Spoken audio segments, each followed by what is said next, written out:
নমস্কার, দেখছেন কলকাতা টিভি। সঙ্গে রয়েছে অনন্যা। শুরু করছি সংবাদ সারাদিন। আজ বসিরহাটে মুখ্যমন্ত্রী মমতা বন্দ্যোপাধ্যায়ের সভা রয়েছে, আর সেই সভার উদ্দেশ্যে রওনা দিয়েছেন প্রতিবাদীরা। বসিরহাটে মমতা বন্দ্যোপাধ্যায়ের সভার উদ্দেশ্যে সন্দেশখালীর প্রতিবাদীরা তারা রওনা দিয়েছেন।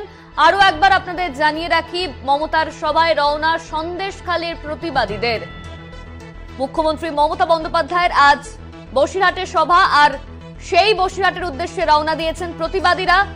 নৌকায় করে তারা যাচ্ছেন মুখ্যমন্ত্রী মমতা বন্দ্যোপাধ্যায়ের সভায়। সন্দেশখালীর ঘটনার পর আজ মুখ্যমন্ত্রী মমতার সভা বসিরহাটে, আর সেই বসিরহাটে সন্দেশখালীর প্রতিবাদীরা তারা ইতিমধ্যেই রওনা দিয়েছেন। তারা নৌকা করে যাচ্ছেন বসিরহাটে, নৌকা বাসে করে সন্দেশখালীর প্রতিবাদীদের রওনা। মমতার সভায় যোগদান করবেন সন্দেশখালীর প্রতিবাদীরা। আজ বসিরহাটে মুখ্যমন্ত্রী মমতা বন্দ্যোপাধ্যায়ের জনসভা, আর সেই সভায় রওনা দিয়েছেন সন্দেশখালীর প্রতিবাদীরা। তারা